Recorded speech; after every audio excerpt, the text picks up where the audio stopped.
En sus observaciones finales recomendó lo siguiente, y creo que aquí está el espacio de la Asamblea: la legislación. Señaló como recomendación la importancia de aprobar la legislación que prohíba expresamente la discriminación por motivos de raza y una legislación penal que tipifique la discriminación. Otra recomendación estaba dirigida a los datos, a publicar el resultado del censo del 2010 y además al desarrollo de políticas públicas, asegurando que las políticas públicas aborden las causas estructurales de la discriminación. ¿Qué significa? ¿Dónde y cómo se da la discriminación? Señala la importancia de que el Estado destine recursos, incluso en el ámbito departamental y municipal, y con mecanismos transparentes de supervisión para eliminar todos los actos de discriminación, y señalar como un elemento fundamental la importancia de la participación de los pueblos indígenas y de los afropanameños en la elaboración de los planes de desarrollo. Un plan de desarrollo que no involucra y no tiene en cuenta un diálogo con los pueblos indígenas, con los afropanameños, con las personas con discapacidad, con los migrantes, podrá ser quizá un muy buen plan de Estado, pero carece de un elemento fundamental, que es tener un enfoque de derechos humanos y sobre todo un espacio para la transparencia y para la rendición de cuentas. Otra recomendación importante que está formulada también por el comité es la sensibilización y la capacitación. La necesidad de llevar adelante campañas de sensibilización sobre la discriminación racial, el combate a los estereotipos y educar y entrenar a los oficiales de gobierno. No sé si ustedes han tenido la oportunidad de ver en algunos paraderos de los buses algunas fotografías de mujeres en las que se preguntan qué es lo que uno ve y se ponen diferentes profesiones para estas mujeres. Algunos de ustedes han tenido la oportunidad de ver, hemos puesto mujeres indígenas, afrodescendientes, asiáticas, y se pregunta, ¿qué es lo que uno ve? ¿Ve una maestra? ¿Ve una trabajadora sexual? ¿Ve una socióloga? ¿Ve una peluquera? ¿Ve una venta de artesanías? Esta campaña que ha desarrollado y desarrolla la Oficina del Alto Comisionado está dirigida justo a hacer un llamado a la ciudadanía a una reflexión sobre lo que vemos o lo que creemos que son la persona por lo que vemos. Y creo que eso es un elemento fundamental, porque uno parte de mirar a las personas y cree que es por cómo se viste, por cómo se peina, por cómo se presenta, lo que ha desarrollado ampliamente siempre el profesor Gersán, que son las percepciones.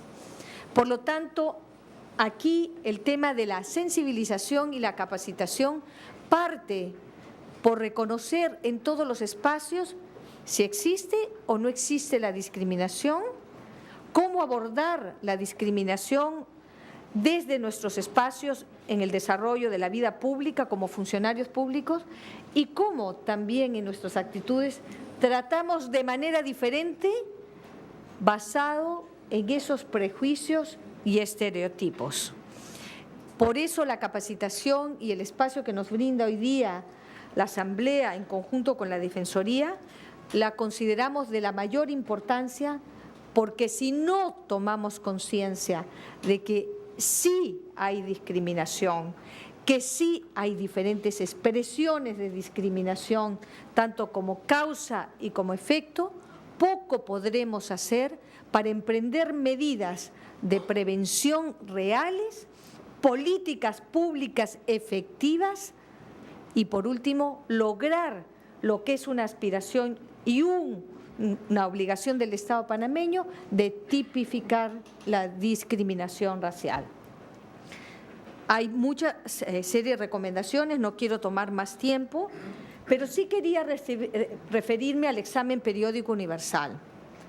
Para algunos es conocido y para otros no. No sé cuántos de los que aquí me acompañan conocen el examen periódico universal y qué ha significado para Panamá el examen periódico universal. Muy brevemente, el Consejo de Derechos Humanos acordó hace 5 años que todos los Estados miembros de las Naciones Unidas, 193 Estados miembros, debían presentar un informe sobre la situación de derechos humanos ante todo el Consejo de Derechos Humanos. Los Estados acordaron presentar estos informes periódicos y el Estado panameño cumplió en noviembre del 2010 con presentar su informe periódico ante el Consejo de Derechos Humanos. Este informe no es solo un informe del Estado, y ese es el espacio y la riqueza de este mecanismo.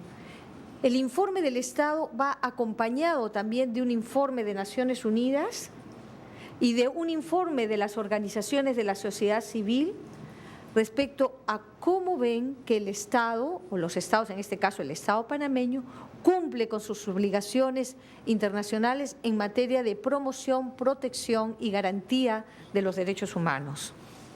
Al presentar su informe el Estado y en un diálogo interactivo, intergubernamental, los Estados que participan en el análisis del informe presentado por Panamá le hacen una serie de recomendaciones sobre diversos temas.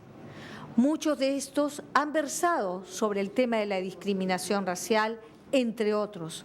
He querido destacar en esta presentación, que se las voy a dejar, algunas de las recomendaciones que en este diálogo fueron aceptadas por el Estado panameño y que, por lo tanto, dentro de 4 años, ante este mismo Consejo de Derechos Humanos, el Estado deberá decir cómo ha venido cumpliendo con cada uno de estos compromisos asumido voluntariamente en este diálogo con el Estado. Por ejemplo, aceptó crear nuevas estructuras educativas en las aldeas más alejadas y mejorar el sistema del transporte para tener una política más inclusiva. Adoptar un enfoque integral de políticas indígenas como eje transversal de todas las políticas de gobierno, con mayor énfasis en aquellas que tienen mayor impacto social. Ustedes miran los países, son los países que hicieron esa recomendación hacia Panamá y que fueron aceptadas por Panamá.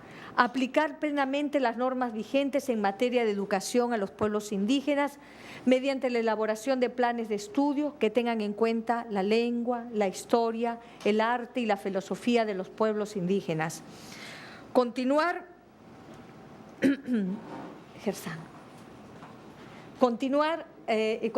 y redoblar esfuerzos en los resultados positivos en materia de derechos económicos, medidas para superar las dificultades en el acceso a los procedimientos de inscripción de nacimientos, y también señala en el 6832 seguir avanzando en la ejecución del Plan Estratégico 2010-2014 para extender los servicios de atención a salud a los grupos más vulnerables de población. En fin, hay muchos de estos aspectos dirigidos al Estado panameño. Hubiésemos querido traerles también copias del examen periódico universal, se las vamos a hacer llegar vía electrónica porque es un documento bastante pesado, pero sobre todo queríamos señalar que es muy importante el trabajo que ahora va a desarrollar la Asamblea en pro de lograr que la tipificación y la sanción para los actos de discriminación en todas sus expresiones sea, ojalá, a la brevedad desarrollado por la Asamblea Legislativa, y podamos contar con la buena noticia, no solo de tener el tipo penal, sino también con la noticia de que los jueces, el Ministerio Público, no dejan que esta ley sea una de las tantas leyes que tanto nos preocupan y que muchas veces caen en el saco de la impunidad. Si tenemos una ley, es obligación, por eso, capacitar, desarrollar espacios de diálogo con las diferentes instituciones del Estado para que esta ley no sea una ley más, sea una ley que se cumpla, se cumpla a cabalidad y quienes sean responsables de aplicarlas lo hagan con el mayor de los conocimientos, se haga una investigación exhaustiva, se juzgue a los responsables, se apliquen las penas y no olvidemos de un elemento fundamental, sobre todo se repare a las víctimas. Muchas gracias.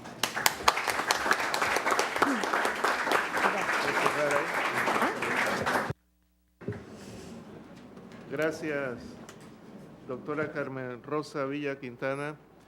Vamos a darle la palabra ahora al doctor Gerson Joseph, pero antes quiero pedirles a los aquí presentes que vamos a limitar a un máximo de 4 preguntas por cada expositor, y si alguien necesita hacer una introducción para complementar la pregunta, por favor que sea muy breve en esa introducción.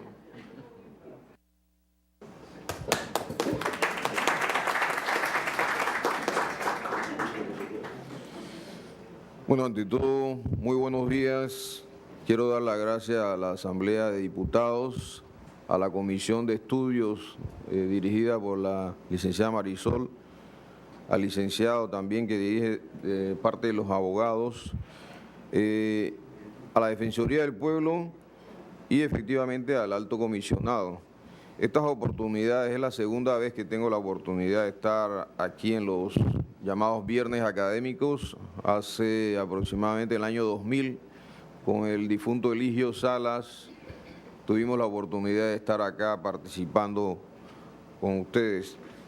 Creo que es importante esta interacción con los asesores de los diputados, que son los que de alguna manera van a dar los conocimientos y van a apoyar a los que tienen la obligación de legislar en Panamá. Veo algunas caras conocidas aquí, les saludo a los amigos y quisiera en estos momentos, ya que me ha antecedido en su exposición brillante la doctora Carmen Rosa Villa y ha dado elementos que de alguna manera me ahorrarán entrar en detalles, porque ha sido muy explícita y ha hablado claramente de la normativa que cumple Panamá.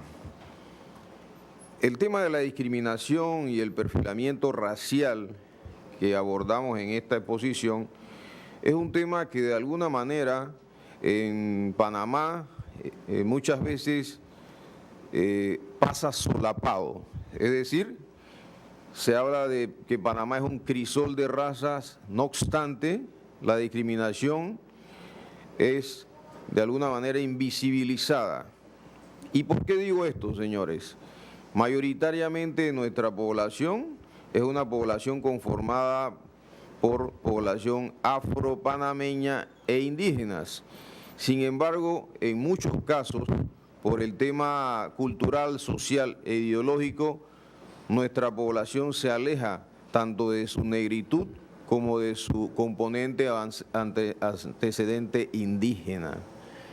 Los modelos sociales, los estereotipos son de alguna manera estilizados, como en el caso de las jóvenes que practican el alisamiento de su cabello para poder pasar y socialmente ser aceptada, con lo cual es un tipo de discriminación invisibilizada. Hace poco vimos el tema de la no aceptación de niñas en las escuelas con sus moños, cosa que fue muy criticada.